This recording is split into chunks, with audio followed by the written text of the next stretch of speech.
we share the best tips, tricks, and advice to help you become a more informed fantasy manager.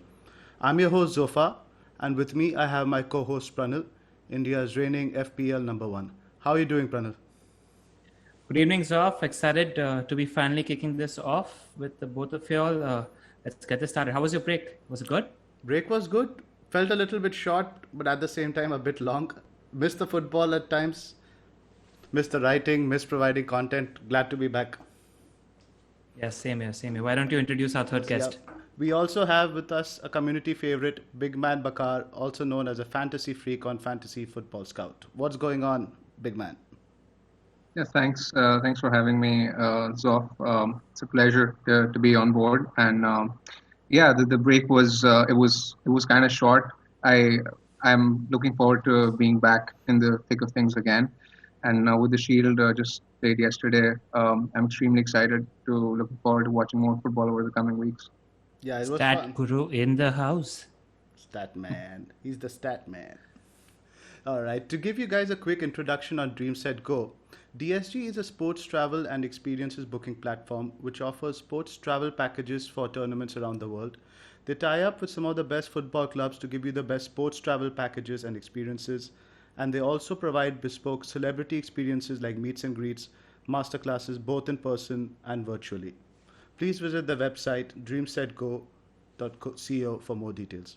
All statistics used on this webcast are powered by the Fantasy Football Scout members area, and we must emphasize that these are solely our views and we are only providing detailed research and stats to make you more informed managers. Neither us or DSG are confirming that this is a 100% winning combination, and users should listen to this information and apply their inputs to find the winning formula. Now that's out of the way. And, LR, why don't you talk us through?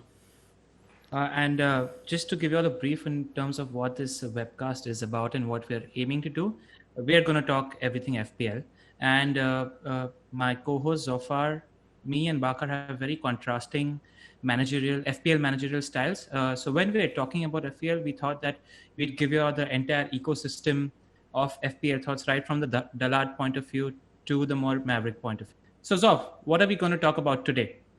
So today we are going to cover primarily, this is a more of a preseason spot rather than discussing game week one in general. We thought we'd have a look at the entire season coming up as a whole. So we're going to kick off by looking at the top four teams from last year, then have a look at the three promoted teams and also three teams that might be of interest to the community as a whole. And after that, we will be answering questions. So All right. So let's what kick off with Manchester City. Against about let's talk Guardiola, my nemesis. So I struggle with Man City. They always defy the usual fantasy conventions. So why don't you kick us off here, Pranil? They seem to be your specialty. I absolutely love Guardiola. I love that everybody's scared of Pep and Pep rotation and everything, and sort of taken advantage of that last season. But the big question that I'm worried about, or thinking about rather, this season is how are they going to replace David Silva, and what kind of a shape is Pep going to use? Just for the benefit of conversation, we are going to assume that a certain Lionel Messi from Barcelona is not going to be joining Manchester City, and we'll have a conversation based on that. So who do you think replaces Dilva in that team? Let me direct this to Bakar. What do you think? I think Phil Foden is the name which comes up when you think of David Silva, a replacement in that setup. Um, Particularly for the easier games, when you notice what was happening last season was that he was playing particularly post the restart in the home games against easier opposition. But he was playing Um, on the wings. I think it was one game where he played centrally. Most games he was playing, I think, left or right. yeah. But I think he might be playing in that role now, Silva's role. I think that is possibly likely. And if not, then you'd see what Pep did last time in the away games, that KDB was playing advanced with the pivot of Rodri and Gundogan in the center, and that makes KDB an even better asset. So like this is a bit strange, but KDB is actually a better asset to own in the tougher fixtures rather than the easier fixtures. So if that's the case, again, then KDB he could make a mockery of that price tag even at 11.5. I agree with you. If we have Gundo and Rodri in the double pivot, then KDB becomes a much better asset than he already was, especially with Pens being in his locker probably. Zoff, why don't you start off with talking about their defense? I mean, the defense, like we saw, they kept the most clean sheets last year, but it's a bit strange. Like, let's talk about the defensive assets. Edison, even though he was the keeper with the Golden Glove, I think he was still the seventh or eighth highest scoring goalkeeper. So there's no point looking over there for Edison. Now, Laporte, I do think is slightly maybe undervalued. If he had a full season with all those clean sheets, a couple of goals, I think he'd be closer to 6.5 or 7 than 6. So now, over the course of the season, you'd actually expect a Laporte to outscore somebody like a Mitrovic, who's at the same price. But at the beginning of the season, I prefer having that Mitrovic spot in there so that you can switch around and identify the early bandwagons. Yeah, I agree. Ake is an interesting Absolutely. one. Yeah. Ake, I'm waiting to see how he slots in because I don't think Guardiola rates Stones very much. But what are But your I think both Laporte and Ake are left-sided though, if I'm not mistaken. So I That's feel like true. somebody else Yep, is. I think you're right about that. Yeah, and what I like is that when you're talking about the City defense, and if Laporte is staying fit, the season he stayed fit, City kept 20 clean sheets, and that was when De Bruyne was injured throughout the season. And in the last 3 seasons, they've gotten 16, 20, and 16 clean sheets. So you feel like they have a floor of at least 15 clean sheets. And if I feel like if Kev's fit throughout the season and he's on all set plays, I think Laporte has like 4 or 5. He has a 4 or 5 goal season in him. I'm interested in Laporte. I'm also interested in Cancelo. If he looks sort of nailed, but we've seen a lot of rotation when it comes to that fullback spot with City. Anything to add, Parker, when it's talking about the City defense? I love the City defense. At this point last year, we were all talking about Zinchenko because Mendy wasn't available, that was a and trap. we all had Zinchenko in our teams. So whenever we get a City defender, we take the opportunity to jump at him. I mean, even last year, they statistically underperformed despite keeping the most clean sheets, and they conceded actually more goals than they should have. Their defense was still pretty watertight. So with Laporte back, I think they can be a good source of FPL points for us this season. But I don't think I'm going to start with the City defender or consider one in the earlier weeks. Firstly, because of the game week 1 blank, and then because I have Wolves in game week 2, so I expect Wolves to score there. So maybe after that I'll look into one. Yep. All right, nice. And what are your thoughts about their midfielders and attackers? Sterling versus De Bruyne is a very interesting one. Both of them at the same price. I'm one who's in the Sterling camp like you are, because I prefer goals over assists, even though KDB is just phenomenal and he is a bonus magnet. But I still think I prefer Sterling because when I'm captaining someone, I look at the upside pretty much like you do, and Sterling has that hat trick in him, which I don't think De Bruyne does. So when Sterling hauls big, it can lead to a huge sort of advantage over those who went with De Bruyne captain. So that is why I like Sterling. And I mean, I'd like you to talk about Aguero. I mean, you're the one who's the expert on that, so I'm going to stay silent. Yeah. What do you think Aguero this season? Go on about that. Let's talk about that. Before moving to Aguero, I know that you're a De Bruyne loyalist so far. So where do you stand in the De Bruyne versus Sterling debate? I mean, Sterling, I think I'm emotionally scarred by the first half of the season. The number of times I captained him and he refused to get into the box, get a shot. So he is an extremely, extremely frustrating asset to own at times. You got emotional there, Zoff.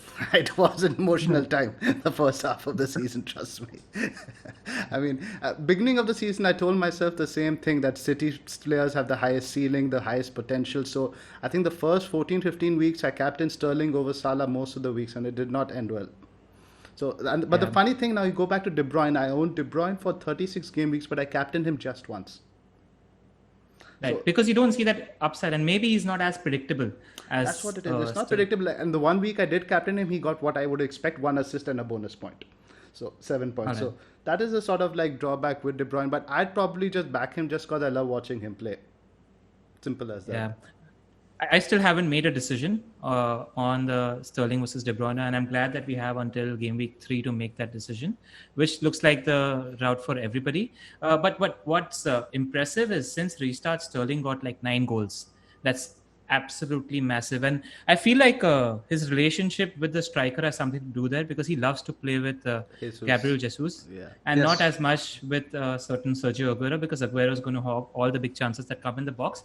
But uh, I really like them both. I'm still conflicted, because one thing I told myself at the end of last season is don't ignore De Bruyne. He's your weakness, and I don't want to do that again this season.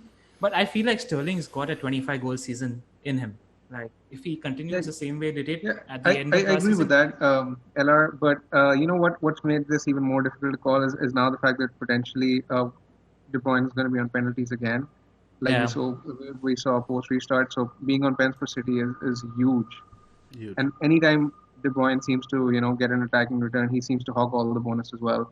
So that is what has made this call extremely intriguing and difficult.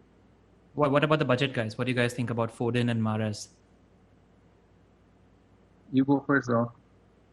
Foden and Mahrez, it's the interesting options because they're both cheap, but there's players I never go for and I often lose out primarily because I'll always prefer to pick the players who are nailed. I just can't bring myself, like, I don't like the anxiety of waiting for team sheets, wake up in the morning, we have to wait because in India the game start for us like close to midnight. You wake up at 9 a.m. I'm like, is Foden going to start today?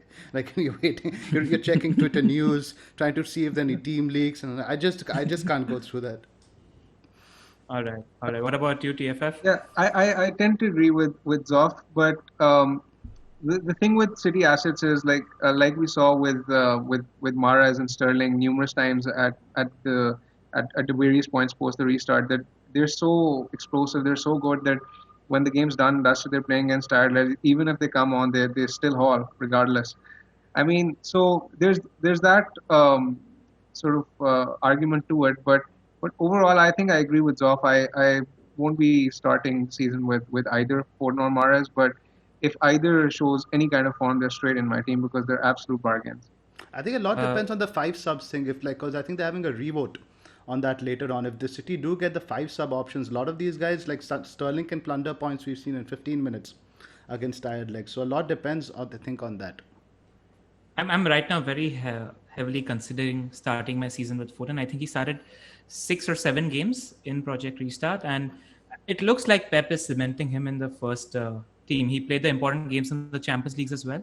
So I am quite hot on him, and I feel like when it comes to Foden and Mahrez, the moment you realize that they're going to start, the moment you think they're starting 2 or 3 games together and they've kind of made it into the first team, I'm happy to jump on them earlier than everybody else, because when you're talking about other 6.5 million or 8.5 million assets, they don't play for teams that we expect to 4-0 final a team so regularly, so consistently. So I'm happy to jump on that, and I like that everybody else is sort of Pep rotation risk averse.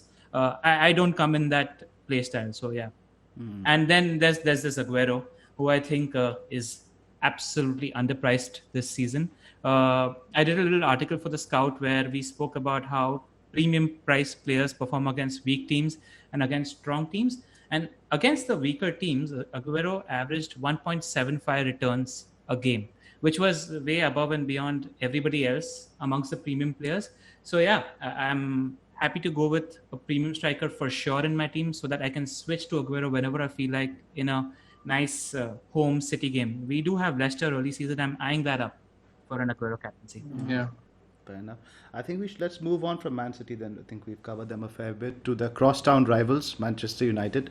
We have two Man United fans on the pod. So, TFF, why don't you go first on this one? What do you think about Man United? Let's talk about Yeah, the so attack United, first. yeah, so United are an interesting one. I mean, we've seen price rises for basically everyone this time around, particularly given their form after the restart. It's obviously justified, and we're going to have a very hard time. I mean, if at some point we think that United's fixtures are good, we'd have a hard time fitting all three attackers in like we did last time post the restart. Um, Statistically, from open play, Rashford and Martial are the ones that stand out, but with like from open play is the key word here because United tend to get like a pen every game, so that brings Fernandez into the in the picture as well. I mean, I think he has far more to offer other than penalties when you look at him from the eye test because I think he's he's a quality player. I think he even at 10.5 he's going to be underpriced, and I think him and Martial are the ones I'd look at with serious interest. I am not exactly sure about Rashford because his finishing isn't as lethal as Martial, and I think if I have to pick one of the two, I'd probably go towards Martial. I agree. Nice. I agree with that. I actually feel And like Greenwood at 7.5, I mean, he's an auto pick. Yeah, If you Greenwood is the talk value about pick, isn't Greenwood, he? I think I so. mean, At 7.5 is by far the best option in this exactly. price range. No brainer at that price. so. Having watched United last season, I feel like Bruno gets a lot of stick just being labeled as a penalty-taking pick. I feel like he maybe underperformed his non-penalty stats to an extent because he's always in and around the box, especially against the weaker teams who we have finally begun to dominate against. And one thing that I always love about him is I think his assist potential is really high because he always goes for that risky ball where he finds his attacker in the position to shoot for goal. So I feel like and from outside the box, he's very trigger happy. He loves to shoot. So I see him as a really good pick. And people make comparisons like Bruno versus Martial. You actually need to compare Bruno to your other premium mids and mids priced slightly lower than him. I don't feel like you need to compare them two as a pick. Talking about Tony, he's absolutely my favorite player after the likes of Giroud and Aguero. He's the guy who I'm developing a sort of relationship with. He was my highest point scorer in FPL last season. Absolute gift, 7.5 million mid. And I feel like some people might be adverse to picking him because of his price rise.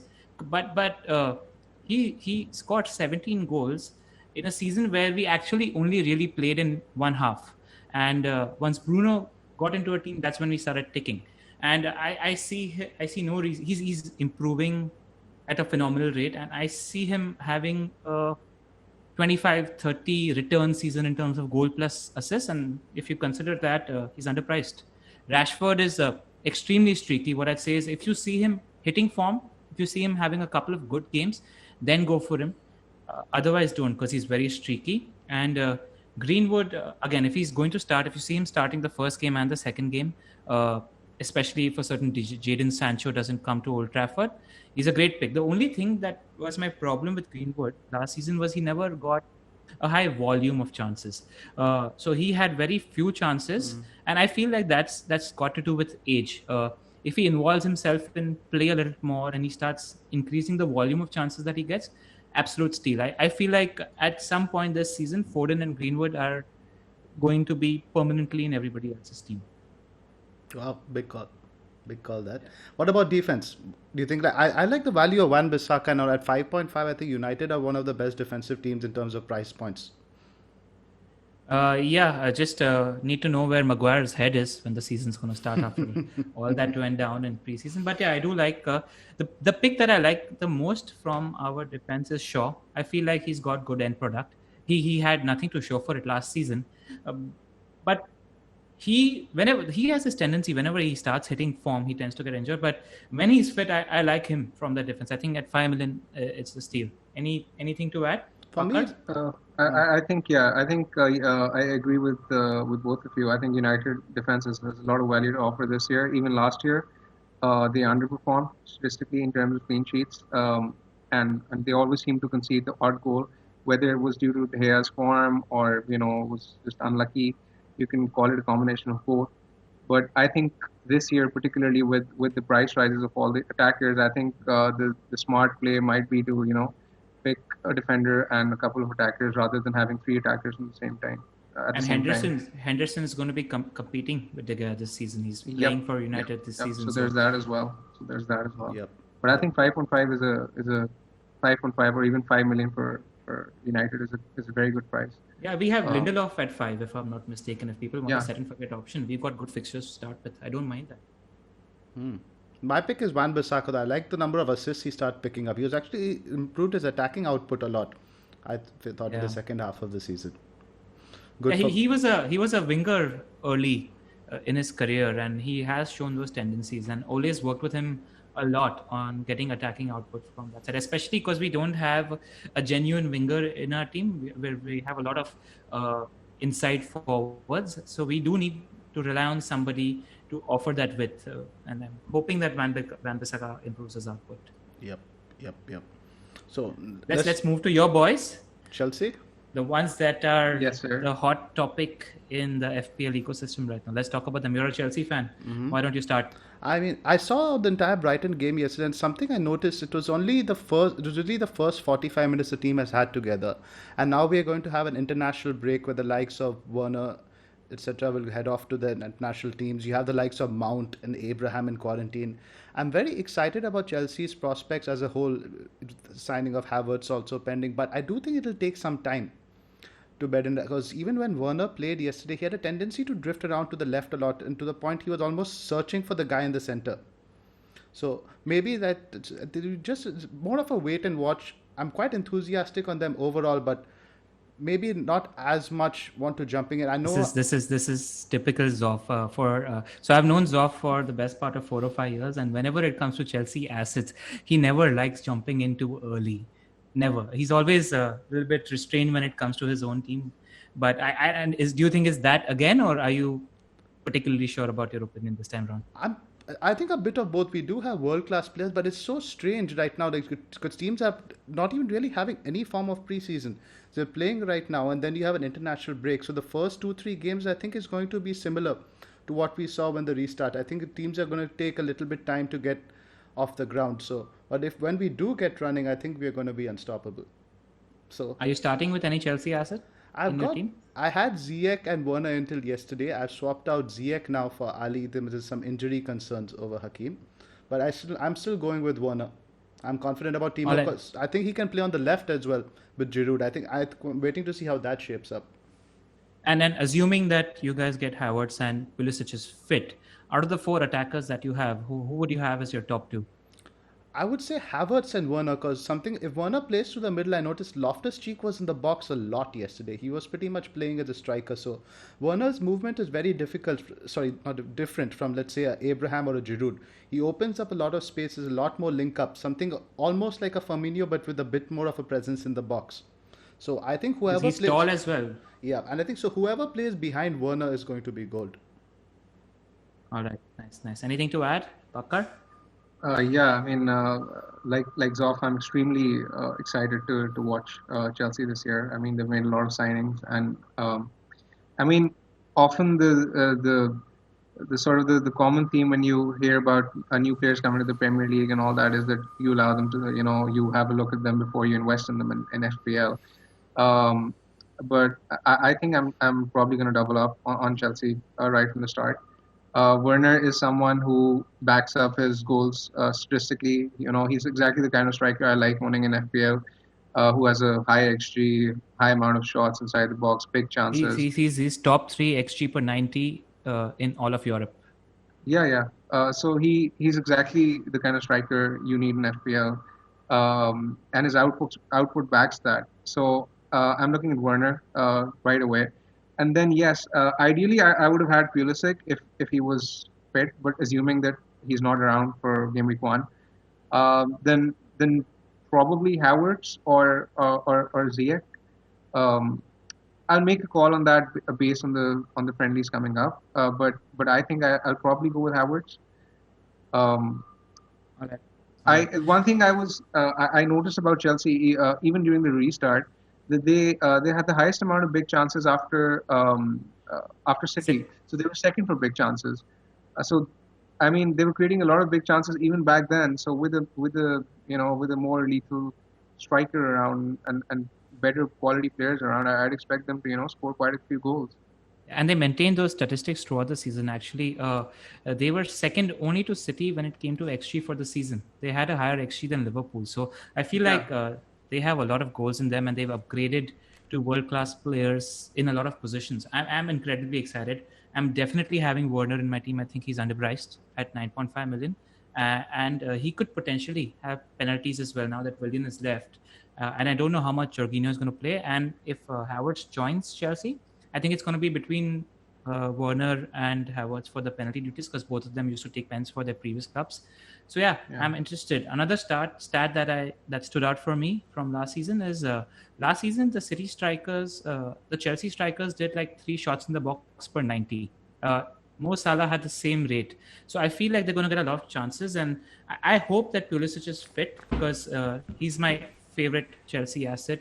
He's always in and around the box, always looking to get on the end of things.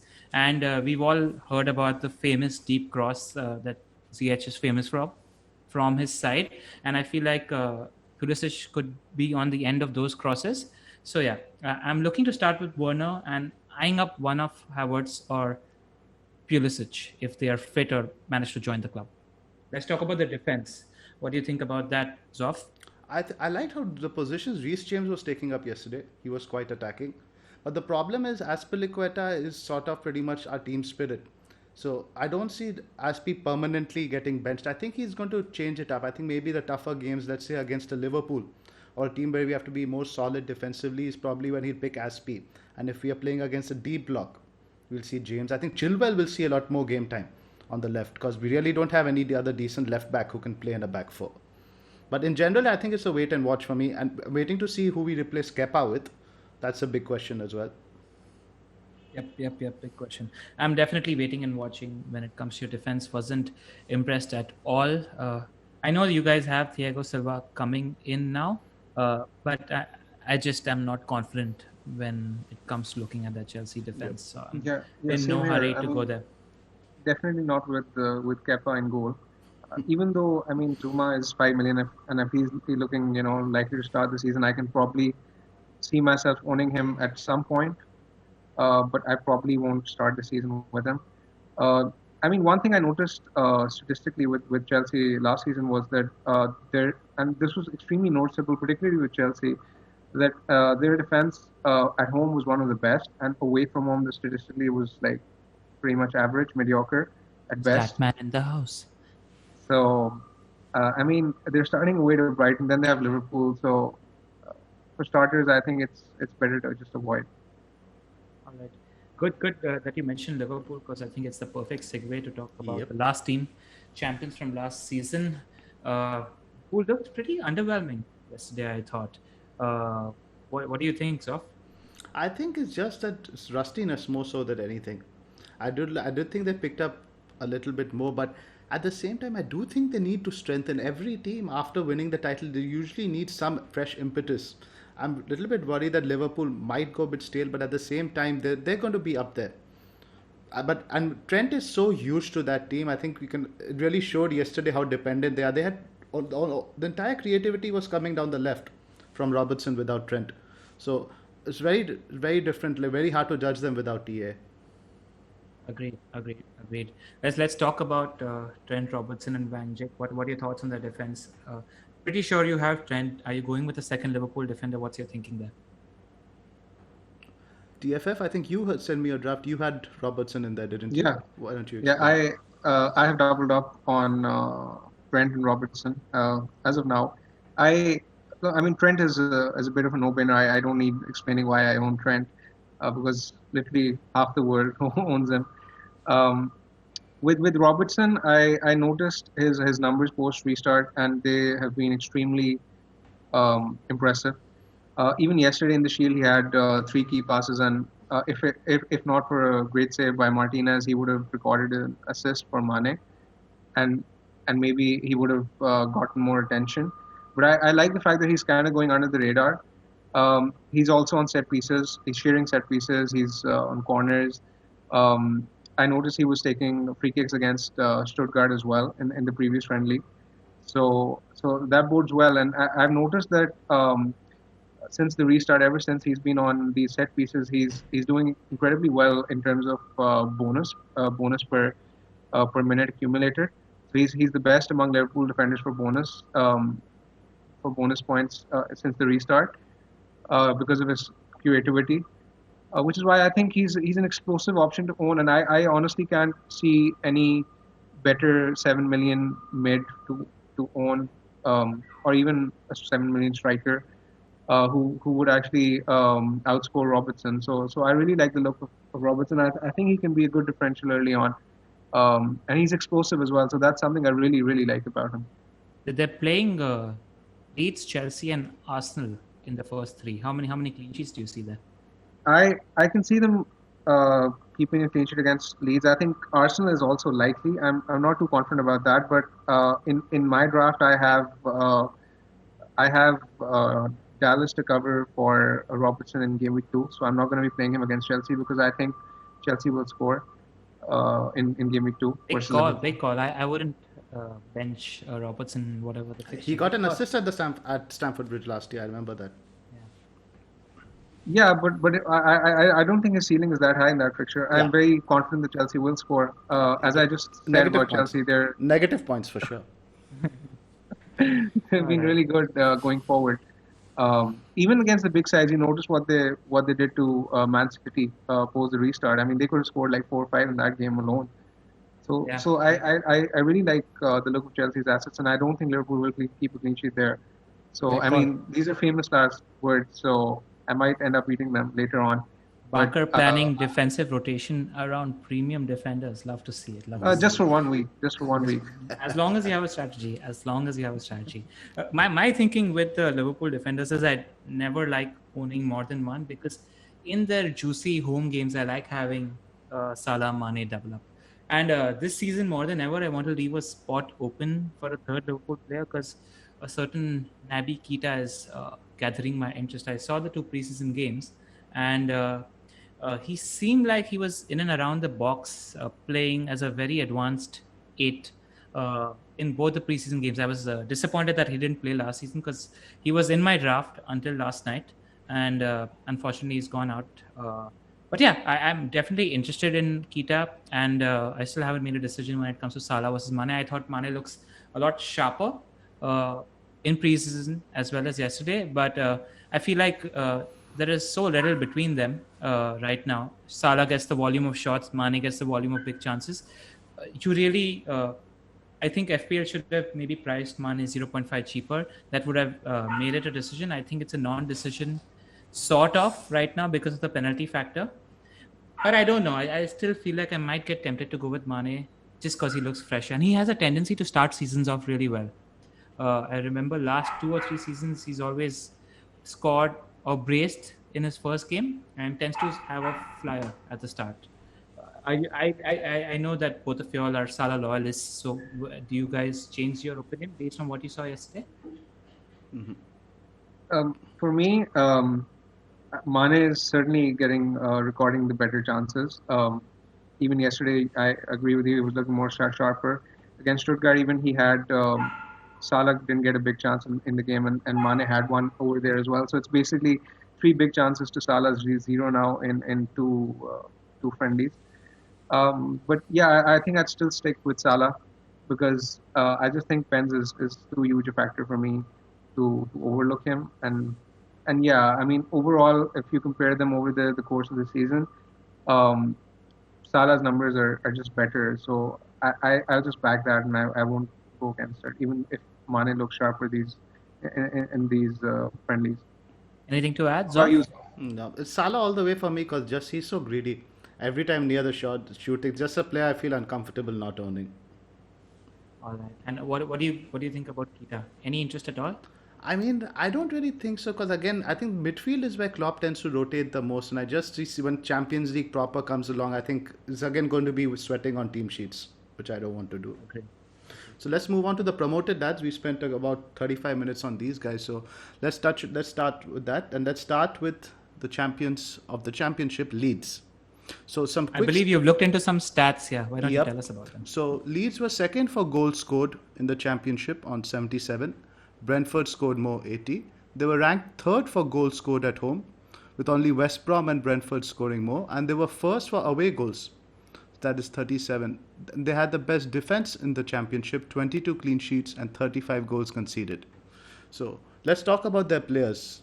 I think, Pranil, you had a look at some of their players, right? I had a look at their players and I saw this video which was all the goals scored by lead players and just but first I'm just so excited to see Bielsa in the Premier League. I've heard so much about him, read so much about him, and I'm sort of trying to wonder how they're going to play because from what I read, they're a very energetic, super fit team that keeps a lot of possession. I think they kept 59% possession on average last season in the Championship, and I feel like they won't get to do that in the Premiership. So I'm kind of trying to predict how they're going to play out this season. And I was talking to watch from FML FPL, and we think that he kind of might go in and play in a way similar to Saints because they're so fit and dynamic and they press so heavily. So I'm looking at like a high press sort of counter-attacking sort of play from Leeds because I don't expect them to keep so much possession this season. And their players do interest me. I feel like having such good stats, having the best defensive stats coming out of the Championship in the last 10 years is something that shouldn't be overlooked. And let's talk about their attackers. One attacker that definitely interests me from their team is Harrison. I think he plays on the left side. He was top for big chances created and key passes amongst all these players. He had 8 goals and 6 assists last season, and he was only behind Bamford for shots, and he's priced at 5.5. He's someone who interests me, and I also like that 5.5 million midfield bracket. Then there is Bamford, who got 16 goals, but he scored only 10 of his 44 big chances that he got last season. Now, what interests me is that he's getting a lot of these big chances, and there is Rodrigo who's joined Leeds right now, but he's not. I feel like Bielsa is all about the system, and Bamford went through long patches of bad form without scoring last season. But as long as he did the pressing, as long as he involved himself in the link-up play, he wasn't dropped. And I'm taking that chance because I need a 5.5 striker, so I'm starting off with Bamford in game week 1 as of today. Anything that you guys want to add about their attack? Personally, I only have only one Leeds player in my draft. That's Dallas in defense. Their fixtures are a bit hard. So when you look at their fixtures, it's Liverpool, Sheffield, and City in 3 of their first 4. So I'm not exactly sure. I'm not too keen on starting with a Leeds attacker in particular. But yes, the stat you mentioned about Bamford, that he's gotten a lot of big chances last season and he has converted them. So it tells me that maybe a lead striker, maybe someone to look at, and I'll monitor that over the first 3 to 4 weeks, and maybe then once the fixtures turn, I can invest in an attacker. What about you, Zoh? No, what I found interesting is the fact that they were the top teams to score goals away now. I think what happened is a lot of times when they were at home, teams set up very defensively against them. And they were able to get more space on the road because teams naturally attack more on their own patch. So on the Premier League, that might actually benefit them. I don't think they'll get as much respect as they did in the Championship. So that whole counter-attacking style, pressing style might actually benefit them rather than work against them. So I think and they were known for their counter-attacking goals last season. Yeah, exactly. So I don't think any team is going to be playing a deep block against Leeds in the Premier League. So that should be fun to watch. Now let's move on to West Brom. Now, this is an interesting team now. What I found interesting over here, now they were top for goals scored at home, 44 in the Championship, which is not something that comes to mind when you think West Brom. We normally think Evans, Macaulay, Tony Pulis, set pieces, Higazi, but they were only 5th for away goals. They conceded 45 goals, which is the 3rd best defense, but they only kept 14 clean sheets, which indicates to me they sent a lot of games where they conceded just the odd goal. But they were the best away defense in the Championship, where they conceded only 18 goals. So that tells to me that he set up in a more conservative fashion away from home.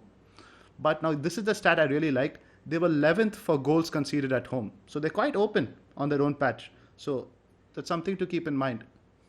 Bilic kind of team, right? If you remember when West Ham hit form when Payet was playing for West Ham, they did pretty well in attack. If you remember, we used to rely on Payet a lot. And they finished 7th and 11th with West Ham under Bilic, if I'm not mistaken. And I remember that season, they were always in the top 5, 6, 7 for attacking stats. So I am interested in their attack because I do rate Bilic. I think he's a good manager.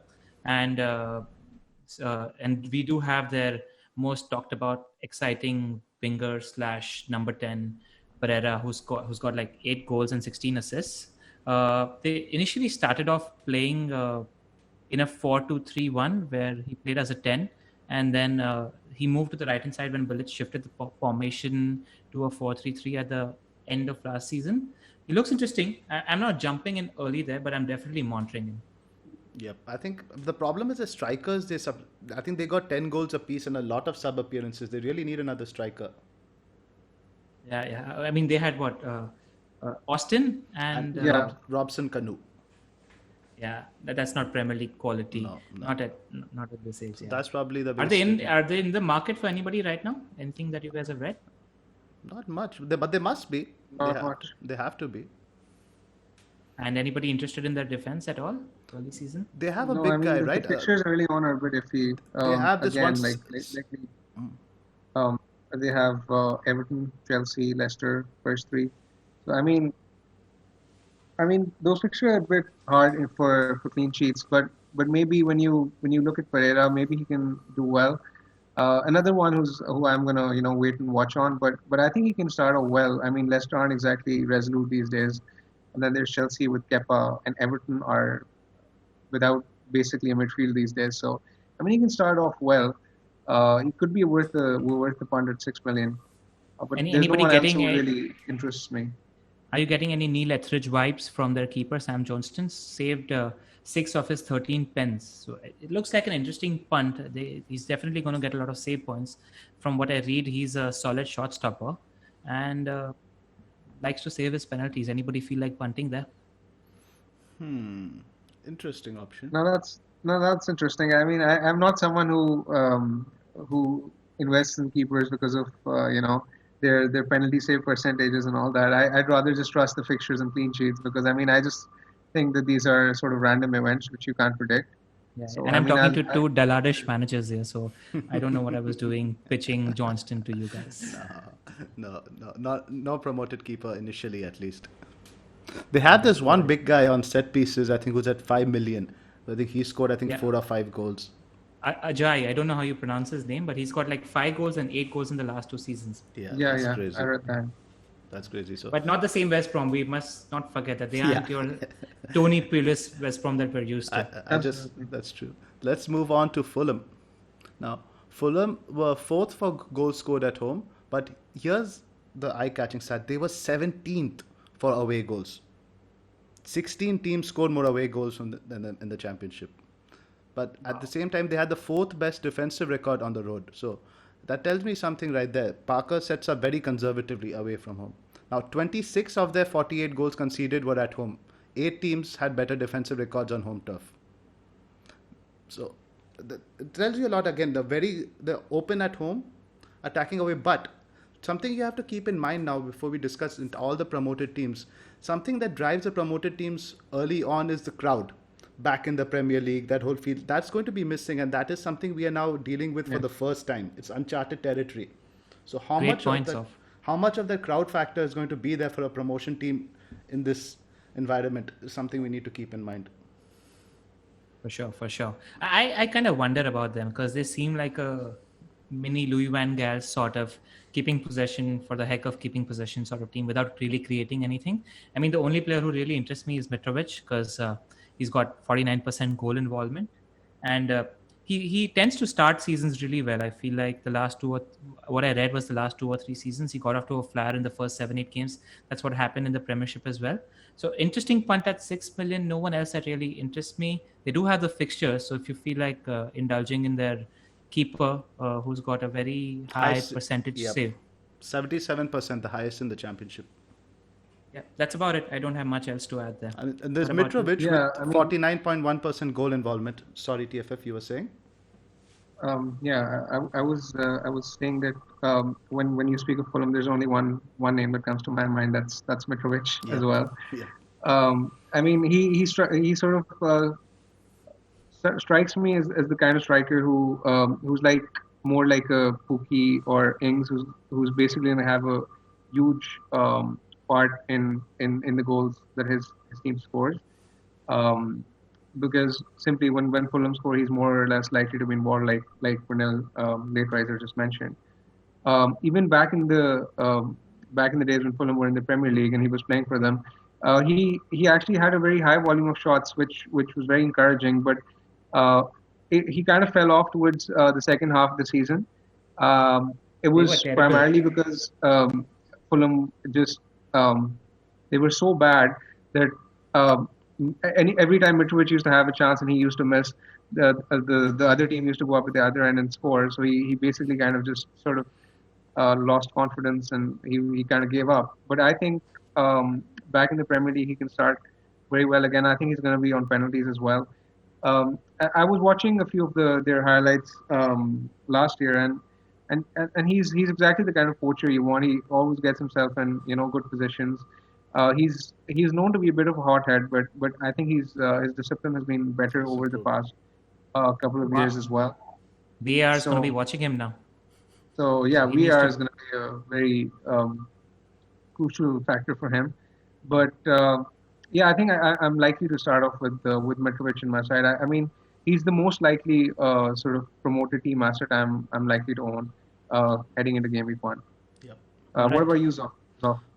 I have Mitrovic in my draft right now, but I'm really looking at it again. I don't think the fixtures are as easy as they appear. As we saw, Arsenal are much better defensively from yesterday. Then we have Leeds, who had the best defensive record in the championship. So I'm really reconsidering that pick after looking into the I'm stats. I'm not too convinced about him at the Yeah, moment. yeah. I think now we're almost 50 minutes in, so let's move on to the next section about the three teams we want to watch out for. And let's kick off with Spurs. The new documentary the video is out tomorrow. I can't wait for it, the Amazon documentary. Excited. I'm so excited Excited. for that. So why don't you kick us off on Spurs? Um, Fun. So what I like about I like Spurs a lot. I like their fixtures. I feel like until game week 11, 12, they have the most consistent run of pretty good fixtures, and for that reason, I'm starting with a defender. I'm going for Eric Dyer right now. I like the defense because I owned Aurier since Project Restart based on your recommendation. Thank you for that. Since Project Restart, and did really well. They got, I think, 5 clean sheets in 8 games, and their stats were really impressive as well. Only second to Wolves for big chances conceded, and they're sort of turning into a proper Mourinho team. So I like that. I like the defense. I recommend Dyer or Davies or their new shiny toy Doherty. Uh, I feel like Doherty is going to be a good pick as well because I expect Spurs to keep a few clean sheets early season, and he's going to be playing the Aurier role. I was comparing Aurier and Doherty's heat map, and Aurier was actually further forward. The only difference is I feel like Doherty isn't going to get that many goals. For Wolves, if you notice, he always was inside the box, almost uh, tapping in his goals when Johnny used to cross from the other side. I don't know if Mourinho is going to accommodate that, though we've seen that with your team when a certain Branislav Ivanovic played for Chelsea, where he scored a bucket load of goals. There'll never be He's another definitely. Branislav Ivanovic. He's one of a kind. No, what I'm saying that he's used to playing and getting inside the box, and we've seen a Jose team fullback do something like that. So I wouldn't completely rule it out. He's definitely going to create a lot of chances, and he's got good finishers to put them in. So I do like Doherty if you fancy that. Any Yep. thoughts on the defense before we move into the attack? TFF? Yeah. Um, I mean, Spurs, like you mentioned, was a restart, least big chances conceded afterwards, and that was seriously impressive. Because I remember looking at their stats right before the Premier League restarted. They were actually, since Mourinho had taken over, they're actually fourth worst for XG XG conceded since Mourinho had taken over. So I mean, their improvement in terms of big chances conceded was very noticeable.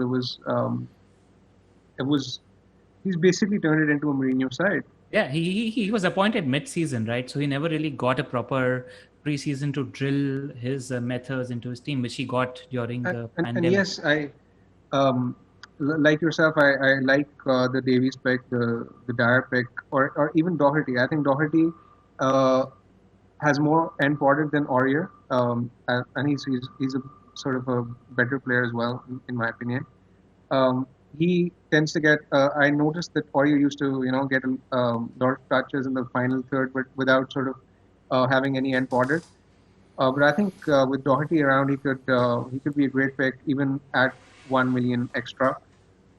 As when you compare it to Davies or Dyer, because I think he's going to be having more license to go down on the right side. What Mourinho does is that Davies actually sort of plays like an inverted left back, and he sort of fills in the centre back role, and the right back is given the license to go forward, which is exactly what a player like Doherty needs.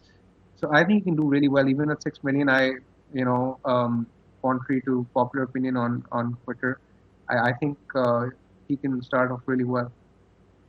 Let's talk about the attacks off. What are your thoughts there? It's difficult one to call because they're actually pretty poor stats wise.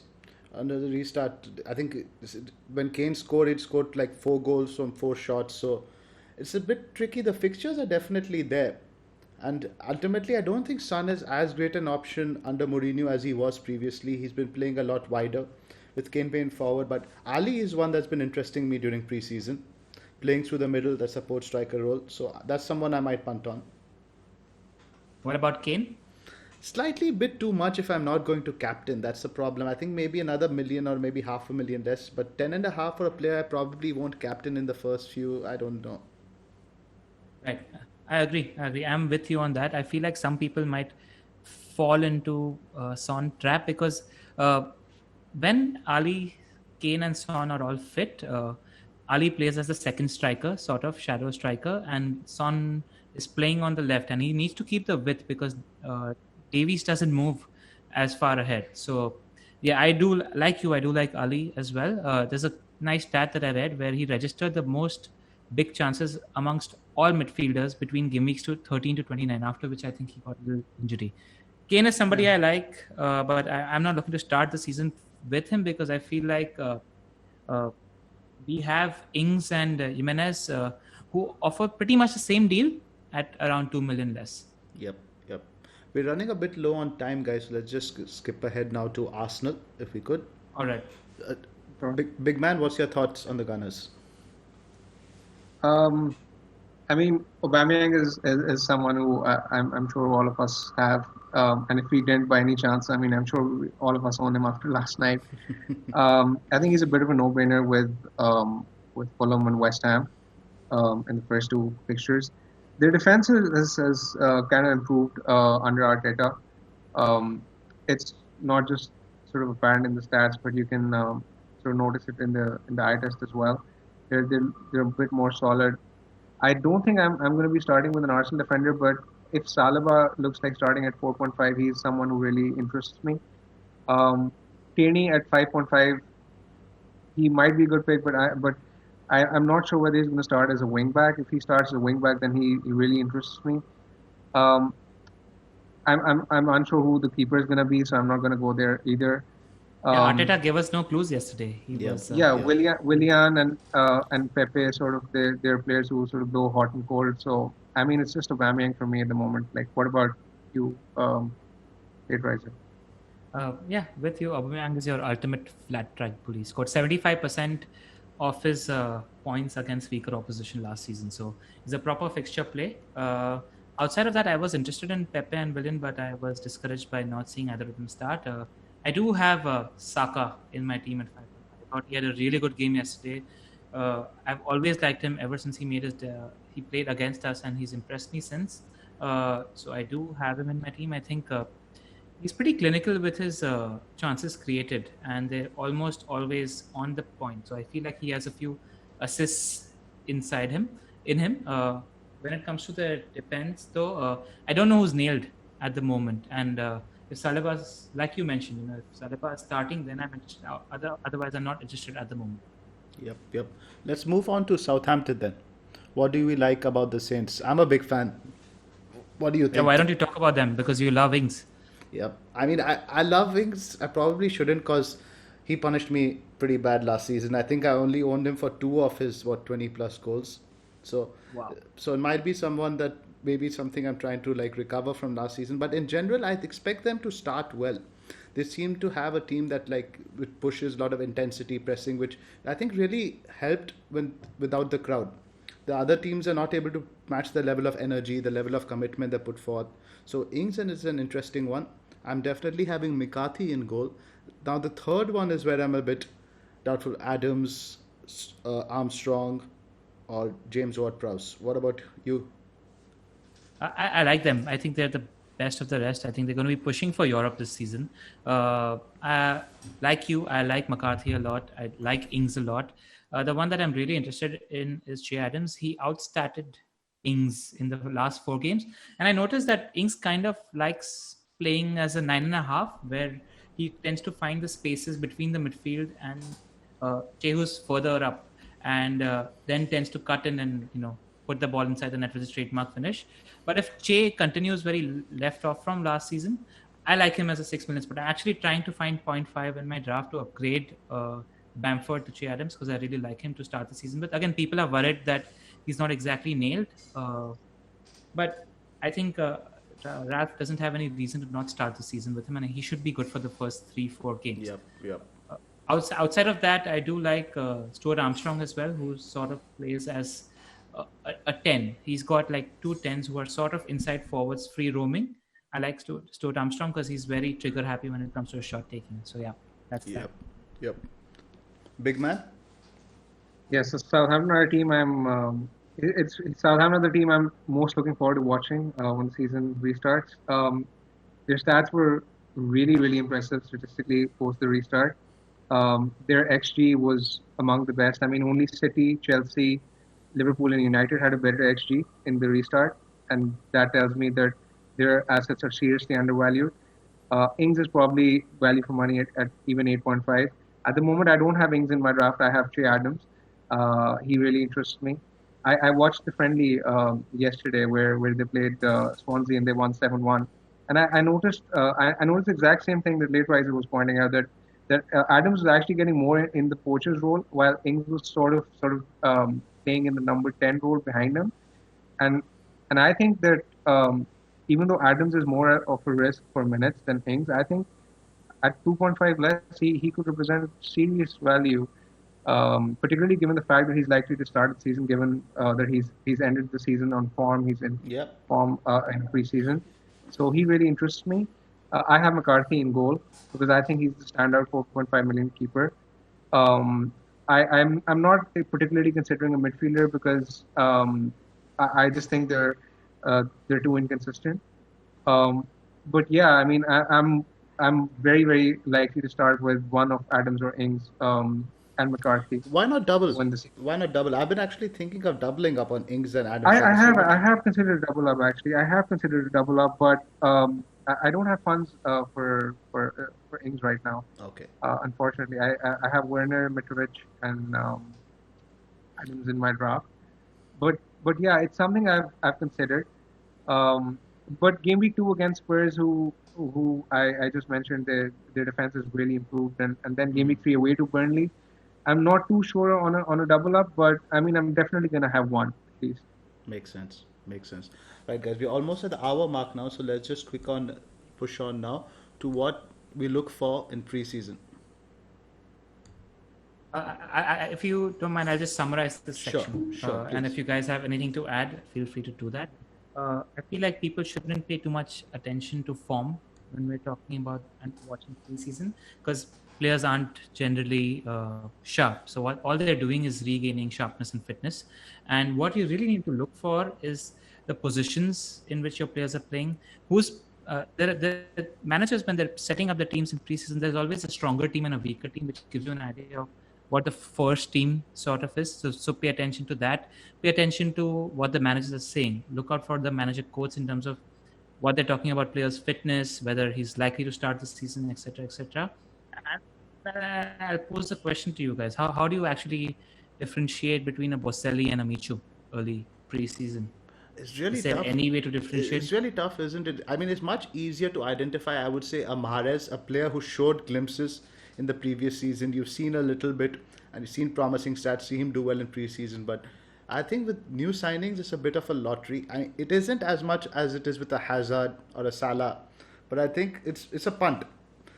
It's a punt. It's a punt. But I don't think an advantage. Shot in the dark. And it's an advantage like what I did. I remember the season when I started with Boselli. I think he was 6 million. I kept 2.5 million in the bank for Chamak, that's how you pronounce it. So I saw Boselli fail the first game and immediately switched him out after. So you need a get out of jail card if you're going to get somebody like that. Fair point. Price points, like Joe always mentions. Yeah. So cool. So now that let's do a quick Q&A for the next 10 minutes before we wrap up. All right. So we have some interesting questions coming from the community, and let me throw the first one to TFF. What's the plan to transition? This is from Chris Tan FPL. What's the plan to transition the Manchester City players in and the Manchester United players in? Leave one on the bench, take hits, or early wildcard? Where are you there? Okay, so this seems to be the million-dollar question, isn't it? I think for City, I think with the first game week being a blank and the second one being away to Wolves, which I don't exactly think will be too much of a free scoring fixture, even for City. I think we're better off sort of leaving them or thinking about them for the first 2 weeks. No, I'm but personally, the question I'm, is, are you leaving them on the bench? Are you taking hits or early wildcard? Let's keep it brief in terms of what you're doing. I'm definitely not. I'm probably planning transfers in advance. I'm eyeing up Aubameyang to a City mid in game week 3, so that's what I'm going to do. I'm not against an early wildcard either, by the way. So there's that. All right, let's move to the next question. It's from FPL Plank. Zoff, I'm going to throw these at you. Let's have one-word answers. Mitro or Antonio? Mitro, ASM or Armstrong? Armstrong, just Just. And should he start the season with Vardy or Werner? Werner. Always Werner. No bias. I agree. And especially with the Madison, Pereira not looking to be fit, Chilwell not in the team, I feel like they'll struggle a little bit to create. Yep. Next question. Your game week 1 is selected with the players you want short term to get off to a fast start, or a mix of short term and long term players that will prevent a necessarily early wildcard? Why don't you get this I'll one? take. Yeah. I'll take this one. My thinking is that you need to have some sort of strategy in your mind. I have no comms against using an early wildcard. I do that most seasons, game week 3 or 4. But I don't start the team thinking that I am going to use my wildcard in game week 3 or 4. So what I'd say is have a mix of both. Don't look at complete short term. I think looking at 4 to 6 game weeks is a nice little bracket when you're building your team. And you can have, especially since we have City and United blanking game week 1, you can have 1 or 2 players in your team where you can predetermine chances and really attack game week 1 with those spots. Yep. Moving to the next question. Again, there's a bunch of questions here. TFF, why don't we get some one-word answers from you? Yeah, sure. Dyer or Davies? Probably Dyer. Dyer or spend 1 million extra for Doherty? Doherty. Wait and see with Chelsea or jump in from the start? Jump in for sure. Is Vardy's appeal diminished with an injured Madison? Yes. All right. Okay. And thoughts on the Everton attack for the first few game weeks? Go there or don't? They signed Allen now, so their midfield problem is. Yeah, if they make the signings in midfield, then I mean, Calvert-Lewin even at 7 million could be fine. I mean, I like him at 7 million if they sign the right players. We're in agreement a lot on this webcast because he was in quite a few of my early season thinking, but I want to spend more in midfield now, so I'm letting that go right now. All right, Zoff, the next one's for you. Is it viable to go without a premium striker and go for 3 premiums in midfield, including Mane and Salah? This is from FPL_Josh. I like to have the option to have at least one premium striker purely because of price points in case you want to jump upon a bandwagon. And the fact that you have Man City and United missing out the first game weeks means I think going on Mane and Salah is a bit too heavy given what we saw yesterday. They probably need some time to get up and running, and the fixtures aren't easy. They still have difficult fixtures to get out. So I prefer to put some money up front to the likes of Werner. In case somebody else, other striker hits form, you can switch him around to Marshall or something like that. Aguero. Yeah. All right. Last question of the day. This is from FPL Trinity. I'll throw this one to Bakar. Where do we invest more energy, strategy, and of course cash? In defense, midfield, or attack? I mean, I don't think there's a hard and fast rule playing FPL. So I mean, there are a lot of strategies which can which can work. I for one have invested more in defense than most of you guys have. So I seem to have a different opinion. I think we're better off investing less in attack these days, considering the premium mids at offer. So I mean, yeah, I've personally invested more in defense and midfield rather than attack. Like Werner is All right. my highest attacker. So that's well answered, and I think that's the end of our questions, and that's the end of our first webcast. I'd I just like think to we have say to do to your all our team. No, no, Pranil, the world is waiting to see your team draft. We can't let you go away without right. us. I'm sharing that. Just talk us through that real quick. All right, so this is my draft at the moment, and in no way is this my final draft, but I'll just take you through a little bit of my thinking. McCarthy and Button, I always start with one non-playing keeper. Button was in my team all of last season, and I had a pretty good season, so sort of a luck factor keeping him in there. Can't see beyond a Saints keeper for the 4.5 price, despite getting tempted by Johnston, but going to play it safe here. Trent, sort of a no-brainer. I've got Dyer in the 5 million spot, so I'm looking to play Trent and Dyer all game weeks early season and then rotate to 4.5s. I've got Vinagre and Taylor. I haven't really looked at rotation there. What I've done is I've just picked 4.5 million defenders from teams that I like, and I feel like that will hold good in the longer duration rather than trying to find specific rotation. And I have Mitchell in my team as my 4.0 million defender. Placeholder closer to the deadline. I'll see who's looking to be nailed. Aubameyang and Salah are in pretty much everybody's team to start the season with. I'm looking to shift Auba to Man City midfielder soon. I'm really tempted after yesterday to go Mane. I've always sort of liked going Mane in the Salah Mane debate, so I'm open to switching, but it's more of a head versus heart call where my head is saying that Salah's on pens. Don't try to be too clever, And then I have Ali in my 8 million spot. I really like Dele. He's looked really good in preseason. I like that stat that when he was playing, when all three of Mourinho's attackers were fit, he had the highest number of big chances. So I like that. Saka's in my team now for the first 2 game weeks. I like him a lot from the 5.5 million mids. Yes, there is some threat in terms of Pepe or Willian could eat into his time, but I have enough faith in the guy. He's a nice little player. Going to get me a few assists. I have Gordon in my 4.5 million midfield spot because I don't have money to upgrade to Susek. I'd love to do that, but I just don't have money. Up front, I have Timo Werner. He's not moved from any of my drafts. I'm very excited. I think he's underpriced.